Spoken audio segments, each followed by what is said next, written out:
part au start. Il faut essayer d'être devant, direct. On vient chercher son pied avant, on est chargé au-dessus de la planche, on vient mettre du mouvement vertical. C'est le combat et maintenant il faut aller le plus loin possible.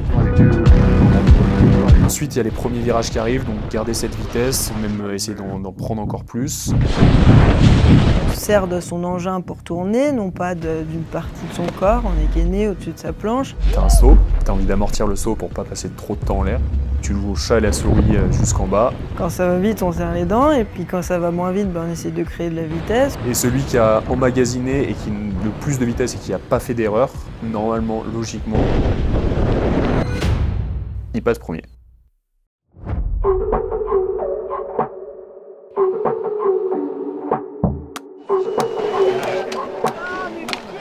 J'ai une bonne nouvelle, j'ai pris mon pied avant avec moi. Excellent. Allez, Je l'ai pas oublié aujourd'hui. rendez-vous dans le premier virage. Let's go! C'est pas un sport de combat à proprement dit, mais c'est vrai que quand les athlètes ils rentrent dans une porte de départ, ils se défient un petit peu du regard. Là, on est un sport de glisse, un sport de stratégie, parce qu'il faut être placé, il faut trouver les meilleures opportunités pour pouvoir dépasser les autres sans derrière se faire redépasser ou se faire gêner aussi. Essayer de l'attaquer là en front, de lui mettre des soucis en fait, et toi d'essayer de trouver une solution. Il va falloir travailler là-dessus. Ouais, il y a un petit manque de confiance et j'aurais dû y aller. Analyser ce qui se passe autour, mais tout en restant concentré sur évidemment tous les mouvements qu'on doit faire, tous les modules qui arrivent, les planches qui se chevauchent parfois. Il faut, je pense, un petit peu de folie pour accepter de se lancer à 4 dans un parcours avec des gros sauts, des virages relevés qui sont des fois difficiles ou qui passent pas forcément à plusieurs athlètes et d'essayer de faire des dépassements là-dedans. Tu trouves pas qu'il y a une différence quand même avec Chloé? Je trouve qu'elle est très agressive dans son ride. J'aime vraiment bien et je la sens mieux. Quand il y a la fight là qui sont à 4, qui se la donnent et que les filles elles arrivent à taper les gars ou les mettre un peu sous pression, ça fait plaisir.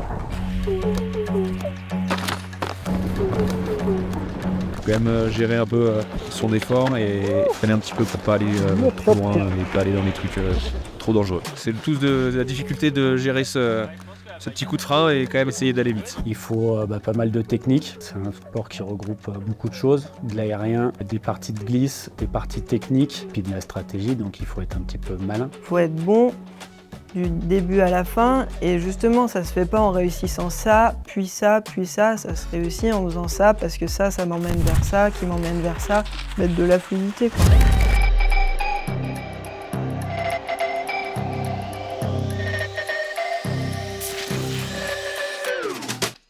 Normalement, on arrive dans le top 15 mondial, on a à peu près tous le même niveau technique entre guillemets, et ce qui va faire de la différence, c'est dans la tête. Au fur et à mesure des runs, on va monter l'intensité. Parce qu'il n'y a qu'une ligne rapide en général et on la veut toute, donc il faut accepter d'être vraiment super proche et malgré le fait qu'on prenne le risque que ça touche et que ça nous sorte aussi quoi. Par exemple, le temps de réaction, ça se travaille. Et puis il y a la partie où vraiment on s'entraîne aussi l'été à faire des parcours où travailler la lucidité dans l'effort. On est 4 par 4, il faut vraiment construire sa stratégie en fonction des autres. Travailler aussi avec d'autres athlètes, se confronter. Donc on travaille beaucoup en visualisation pour réfléchir aux lignes qu'on veut prendre en amont en fonction de s'il y a une fille à gauche, s'il y a une fille à droite, si on part devant. Donc ça, il y a tout un travail en amont pour que quand on est dans le parcours, qu'on n'ait pas de temps de réflexion, que ce soit déjà pré-réfléchi. Si à un moment je veux prendre une ligne et qu'il y a un mec qui me fait l'intérieur et il prend ma ligne, il faut que je m'adapte, connaître le parcours par cœur, que je sache que cette ligne, si je la fais, après il va falloir que j'aille à l'autre module de ce point-là à l'autre point. Se connaître soi-même par cœur, connaître le parcours par cœur, et normalement après, le flow fait tout le reste.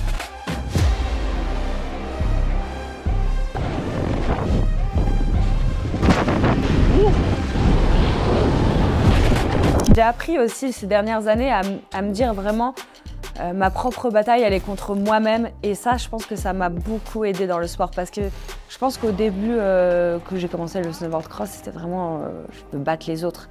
Et en fait, vraiment se rendre compte que non, il faut se battre soi-même, imposer sa ligne, ça c'est sûr, mais pas s'oublier sur les modules. Un de mes points forts, c'est justement de rider dans le paquet parce que j'ai pas d'appréhension d'aller vers les autres et d'aller au contact.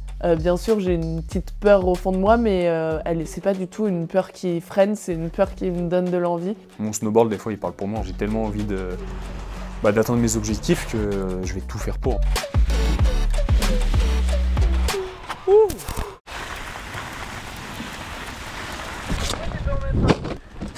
I was born ready. Là ça commence là. Là on parle pas chinois là les mecs. La castagne. J'ai vu la mort. J'ai peur. Ça a brûlé. C'est un groupe au top. On a des super staff, super techniciens, super coach, super kiné. On a envie d'être au snowboard, en fait ça devient vraiment une partie de plaisir. Là on commence à avoir un gros groupe.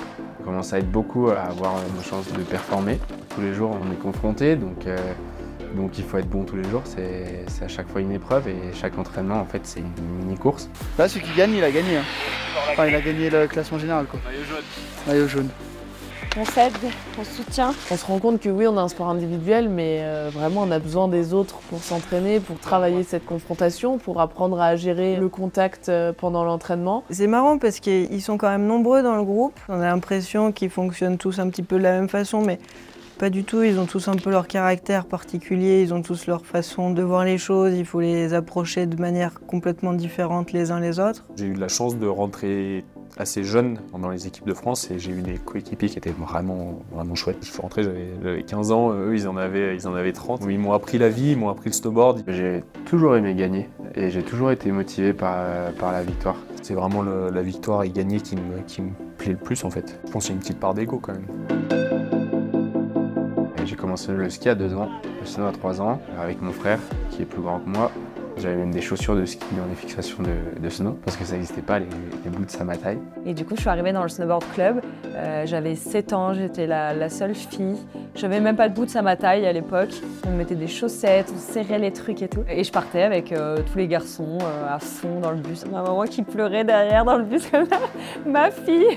Et voilà, c'est parti de là. Ça m'a apporté tellement de choses. Je pense que je ne serais pas la même personne. Ça m'a appris vraiment à dépasser les obstacles, parce que c'est vraiment ça, je trouve, la carrière d'athlète. Des obstacles tout le temps, des remises en question sur moi-même tout le temps, des doutes, et comment essayer de répondre à ces doutes, réfléchir à des solutions pour progresser. Ça m'a aussi fait développer, je pense, un peu ma créativité et mon envie d'innover, que ça se joue à rien, donc si on n'innove pas, je pense qu'on est toujours un peu dépassé. Ça a vraiment forgé la personne que je suis aujourd'hui, c'est sûr. Je pense que ça m'a rendu sûrement quelqu'un de meilleur parce que j'ai un bon cadre autour. Je pense que des fois, on peut vite perdre les pédales et aussi un caractère plus fort. Je pense que j'abandonne très rarement, voire même jamais. C'est sans pitié là, Manon. Hein. Sans pitié, hein. Fini d'être gentil. Bon, là, on est d'accord, tu te fais fumer. Voilà. Ça m'a apporté le snowboard, de la maturité. Et surtout du bonheur et maturité. Ouais. Moi j'ai le 3e volcan du 2e. C'est une mini-race, c'est pas une mini-fausse race.